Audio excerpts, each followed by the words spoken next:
यहां से अपन मूल अधिकारों को अच्छे से समझने की कोशिश करते हैं। क्या बता रहा है आर्टिकल 12? राज्य की परिभाषा। क्या होता है राज्य? हम भारत में रह रहे हैं। भारत में राज्य, संविधान राज्य किसे कह रहा है, सारी चीजें कवर हो जाएंगी। इस तरह से पढ़ेंगे अपन इसमें कि सारी चीजें आपकी कवर हो जाएंगी। Article 12 of the Indian constitution क्या बोल रहा है? राज्य क्या है? एक बेयर रीडिंग ले लेते हैं, फिर इसको 5 भाग में डिवाइड करके सारे केस लो, सारे कॉन्सेप्ट अच्छे से समझते हैं। एक बेयर रीडिंग ले लेते हैं। क्या बोल रहा है ये राज्य के बारे में? देखो, आर्टिकल 12 परिभाषा। लेकिन परिभाषा किसकी? परिभाषा किसकी? राज्य की। इस भाग में यानी पर्टिकुलर पार्ट 3 के लिए डेफिनेशन दी गई है। क्या पूरे संविधान के लिए डेफिनेशन दी गई है? नहीं, पार्ट 3 के लिए डेफिनेशन दी गई, यानी कि फंडामेंटल राइट्स के लिए ही ये डेफिनेशन दी गई है कि फंडामेंटल राइट्स के संबंध में इसको लागू करना, अप्लाई कराना, राज्य के विरुद्ध इसमें क्लेम करना वगैरह वगैरह, ये सब बात जब सिचुएशन आएगी तो उसके संबंध में हम राज्य किसे कहेंगे। क्या बोल रहा है आर्टिकल 12? इस भाग में जब तक कि संदर्भ से अन्यथा अपेक्षित न हो। राज्य का मतलब क्या है? राज्य के अंतर्गत भारत की सरकार और संसद तथा राज्यों में से प्रत्येक राज्य की सरकार और विधानमंडल तथा भारत के राज क्षेत्र के भीतर या भारत के राज क्षेत्र के नियंत्रण के अधीन सभी स्थानीय और अन्य प्राधिकारी हैं। 4 तो इसने बता दिए हैं। भारत की सरकार और संसद, राज्यों की सरकार और राज्य की विधानमंडल, स्थानीय प्राधिकारी और अन्य प्राधिकारी। एक 5वां मैं आपको बता दूंगा अपनी ओर से, और एक ही चार्ट में सारे केस लो वगैरह अच्छे से बताने की कोशिश करूंगा ताकि आपको पूरा समझ में आ जाए, एक भी पॉइंटर आपका छूटे नहीं कि राज्य का मतलब क्या है। बाकी सब तो इजी है, इसमें सिर्फ एक अन्य प्राधिकारी शब्द, इसका इंटरप्रिटेशन समझना है। इसी में अपने को ऑलमोस्ट सारे केस देखने हैं। बाकी सब तो बहुत आसान है, आपको 1 सेकंड में समझ में आ जाएगा कि अच्छा हाँ ये राज्य का भाग है। सिर्फ अन्य प्राधिकारी हैं, उसमें इंटरप्रिटेशन है सुप्रीम कोर्ट के, अलग अलग 5-6 केस लो हैं, उसको आराम से समझते हैं और पढ़ने की कोशिश करते हैं। सबसे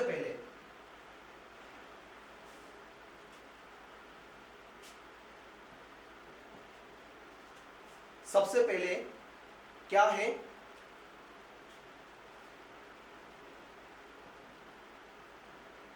लेजिस्लेटिव यानी विधायिका।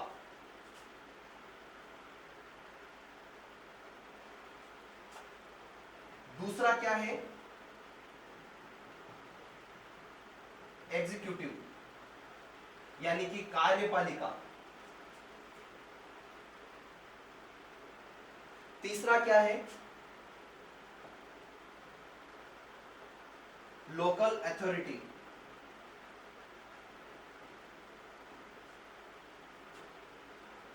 यानी स्थानीय प्राधिकारी। और चौथा क्या इसने इस्तेमाल किया है? Other authority.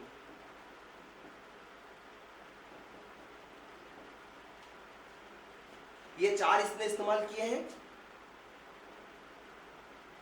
अभी बताऊंगा कैसे इस्तेमाल किए हैं। एक 5वां और है जो इसने नहीं बताया है, कोई बता पाएगा क्या छूट रहा है?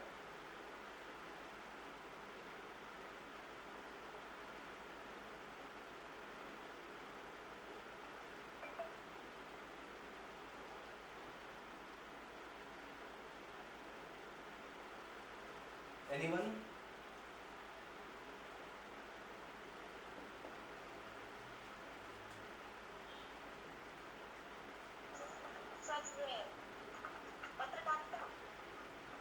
नहीं, वो तो अपन इसमें पढ़ेंगे।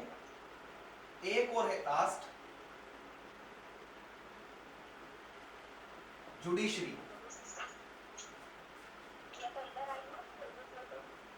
क्यों, विधायिका में कैसे आ जाएगी जुडिशरी? चलो इन 5 को आप स्कैन कर लो, 5 को दिमाग में रख लो, अलग अलग इसीलिए मैंने लिखा है। एक एक करके आपका एक भी क्वेश्चन यहां से गलत नहीं होगा, और मेंस में आ जाएगा तो इस 5 पार्ट में डिवाइड करके बहुत खूबसूरती से लिखना, आपको बहुत अच्छे से समझ में आएगा। क्या है राज्य की परिभाषा? राज्य मतलब क्या? फंडामेंटल राइट्स के लिए आर्टिकल 12 राज्य किसे बोल रहा है? तो राज्य किसे बोल रहा है? सबसे पहले लेजिस्लेटिव पार्ट को राज्य बोला गया है। अब लेजिस्लेटिव पार्ट कौन सा? तो नंबर 1 तो है केंद्र का, और नंबर 2 है राज्य का। केंद्र का लेजिस्लेटिव पार्ट किस नाम से जाना जाता है? बताओ। केंद्र की विधायिका, केंद्र की संसद, जिसमें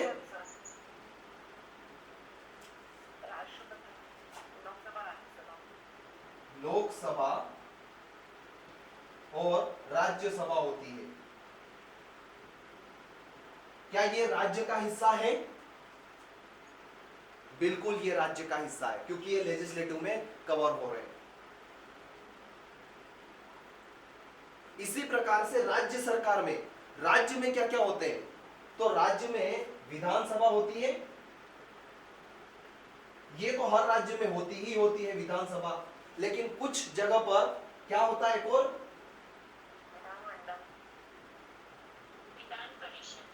विधान परिषद। Very good.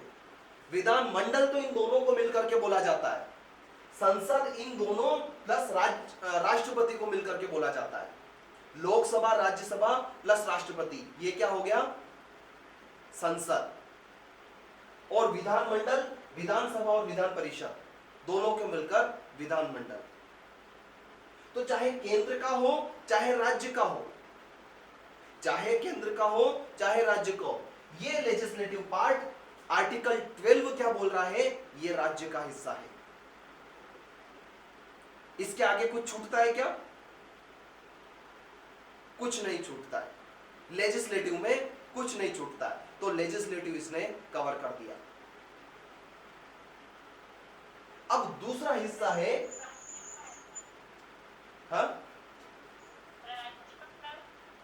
हाँ अभी एग्जीक्यूटिव में अभी बताता हूं।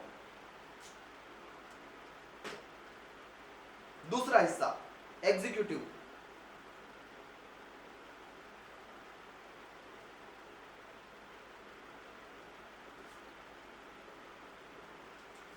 ये भी केंद्र के लिए और दूसरा राज्य के लिए। केंद्र के लिए एग्जीक्यूटिव में कौन आएगा? राष्ट्रपति, उपराष्ट्रपति,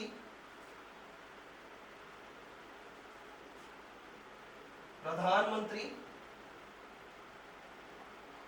ये मंत्रिमंडल के साथ, सॉरी मंत्री परिषद के साथ।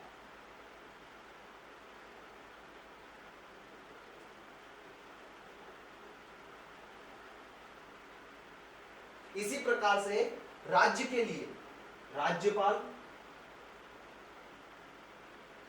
मुख्यमंत्री, ये भी मंत्री परिषद के साथ। ये एग्जीक्यूटिव का हिस्सा है। मुख्यमंत्री अपने पूरे मंत्री परिषद के साथ एग्जीक्यूटिव कार्यपालिका का हिस्सा है, लेकिन जब यही लोग विधानसभा में बैठते हैं बिल पास करने के लिए, ऐसे ही सरकार चलाते हैं, तो ये एग्जीक्यूटिव का पार्ट कहलाते हैं। लेकिन ये विधानसभा में बैठ करके कानून बनाते हैं, तो ये लेजिस्लेटिव का पार्ट कहलाते हैं। सिर्फ इनको लेजिस्लेटिव क्यों नहीं बोला जा रहा है? क्योंकि विधानसभा में क्या सिर्फ यही बैठते हैं क्या? बताओ। विधानसभा में इन मंत्रियों के अलावा जीते हुए दूसरे सांसद या दूसरे विधायक भी तो बैठते हैं, तो वो सब मिलकर के यहाँ कानून बनाने का जब काम करते हैं तब उनको लेजिस्लेटिव का हिस्सा मानते हैं, नहीं तो सिर्फ कार्यपालिका का हिस्सा तो इनको मानते हैं मंत्रिपरिषद के साथ, यानी कि मुख्यमंत्री, मंत्री, प्रधानमंत्री और दूसरे मंत्री, इनको एग्जीक्यूटिव का हिस्सा मानते हैं। और इनके हेड, नॉमिनल हेड राष्ट्रपति और राज्यपाल, ये भी एग्जीक्यूटिव का हिस्सा है। पहला भाग लेजिस्लेटिव यानी विधायिका, ये राज्य का हिस्सा होगी, ये बता रहा आपका आर्टिकल 12। दूसरा भाग कार्यपालिका, ये भी राज्य का हिस्सा होगी, ये बता रहा है आपका आर्टिकल 12। तो इसमें सब आ गया, केंद्र की, राज्य की, विधान, ये संसद आ गई, विधानमंडल आ गया, इसमें राष्ट्रपति, प्रधानमंत्री, राज्यपाल, मुख्यमंत्री सब तो आ गए। और कौन छूट रहा है? ये सब राज्य हैं,